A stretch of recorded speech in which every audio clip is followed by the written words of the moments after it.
What should we do, sir? Should we go after him? The henchman anxiously awaited Dominic Grayson's command. Dominic calmly ashed his cigar and took a sip of whiskey. That depends. Do we know where he is? Not yet. All we know is that the tiger is back. What should we do? The kingpin puffed his cigar thoughtfully. Let him jump around for a bit. He'll come out of hiding eventually. And when he does, we'll strike. And this time we catch him. We won't make the mistake of putting him in a cage.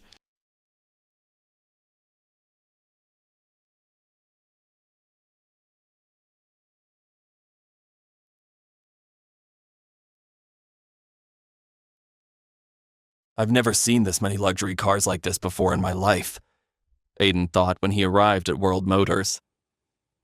The dealership was a sight to behold. There were so many exotic makes and models. Aiden realized that Ben never mentioned which one was his. Excuse me. A receptionist stood up from behind her desk.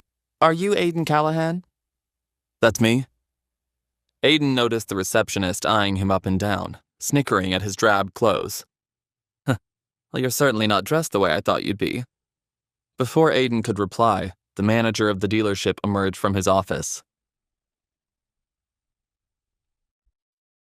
Mr. Callahan, I presume. There you are. Please, follow me. Mr. Jameson told us you were coming. He led Aiden to a private showroom in the back of the dealership and gestured to one of the cars. Here it is, your new ride. Ben told us to customize the exterior for you, so you can keep a low profile. Aiden frowned.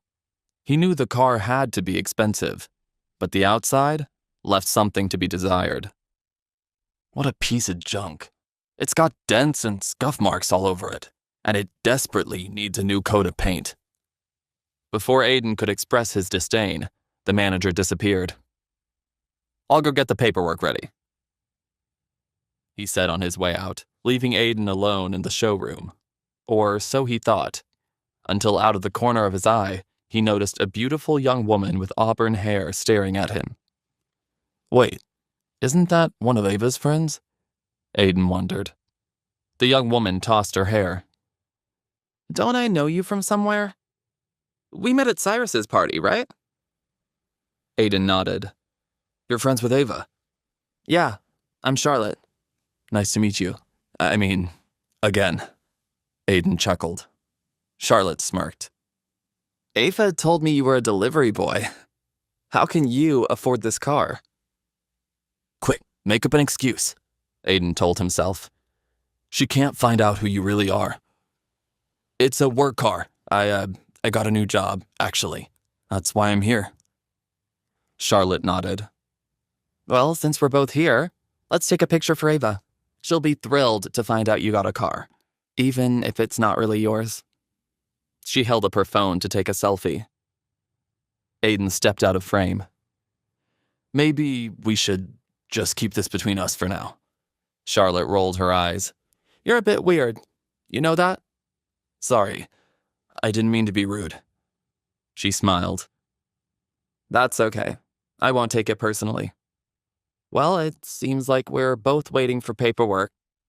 Want to find some way to kill time? How about I take you to lunch while we wait? Aiden suggested. Charlotte tossed her hair. Sounds good to me. Just then, the manager reappeared, placing 2 sets of contracts down in front of them. Here you go. Just sign here. Charlotte rolled her eyes. So much for lunch, I guess. Aiden grinned. No way. A deal's a deal. He signed the dotted line of his contract. Come on, hop in. I can get us in at the Sapphire Club. Charlotte's eyes lit up. Really? Yeah, come on. Let's get out of here. Aiden drove Charlotte to the Sapphire Club in his new car, tearing through the streets of Chicago.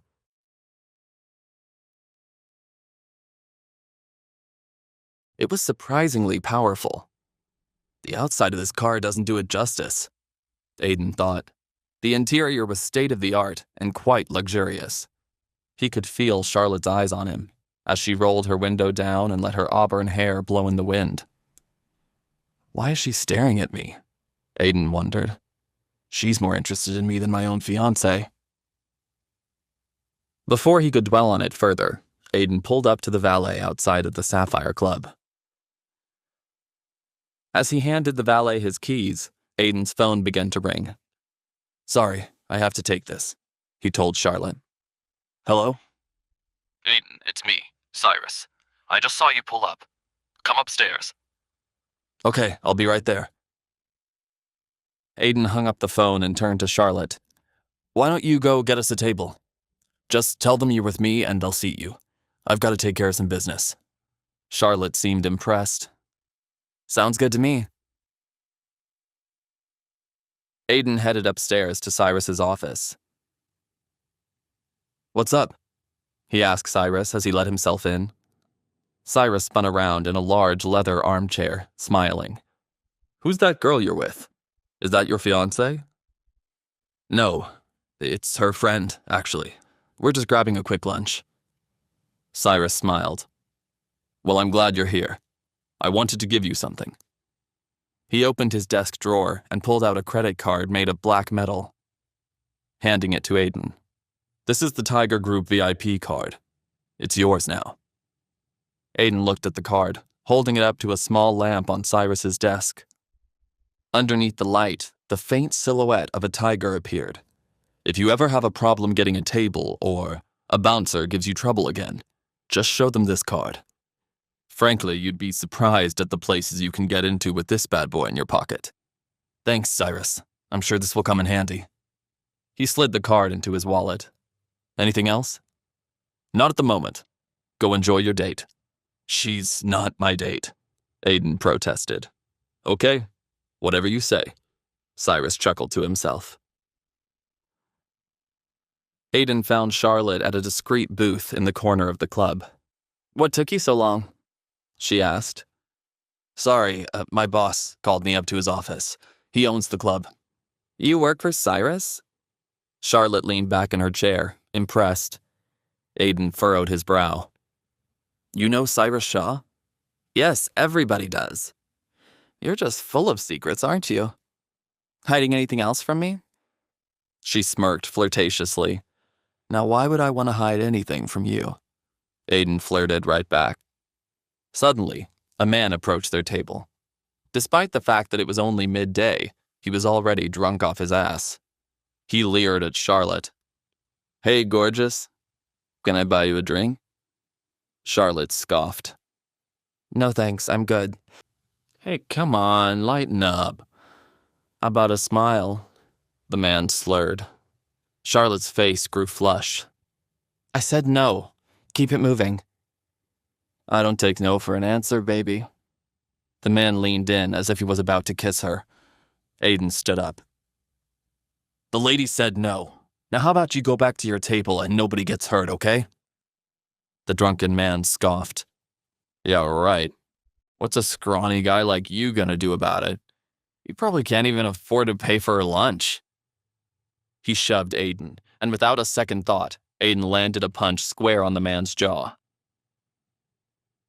Shocked, the drunken man swung right back, and the two began to fight. People all over the club started recording the fight on their phones. Charlotte jumped up from her seat, backing up in fright. Without much effort, Aiden knocked the drunk man down to the ground. His nose started bleeding. Then Aiden looked up around the club and noticed people filming. "Oh shit. Can't let this video get out.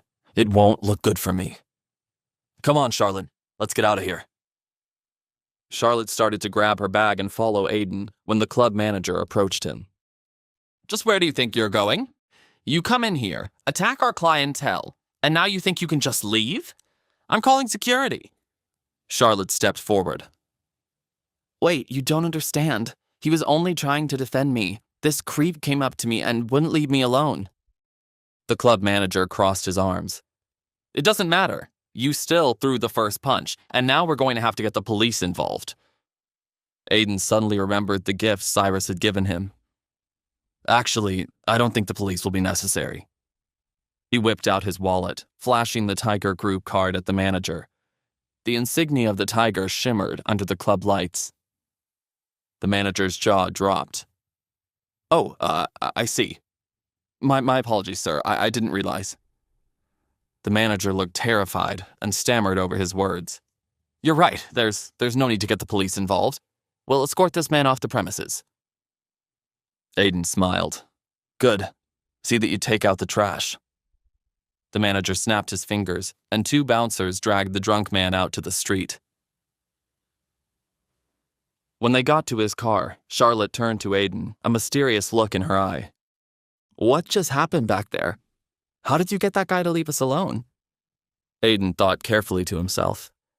I can't tell her about the Tiger Group. I barely know this girl. The best thing I can do is keep my identity a secret.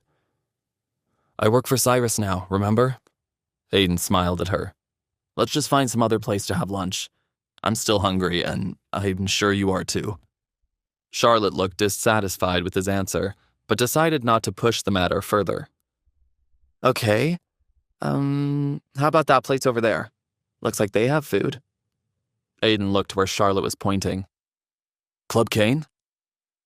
Dominic Grayson owns that club, Aiden thought. That place has to be swarming with his thugs. Not a good idea. Then another thought occurred to him. Actually, this might be a good chance to gather some intel on the enemy.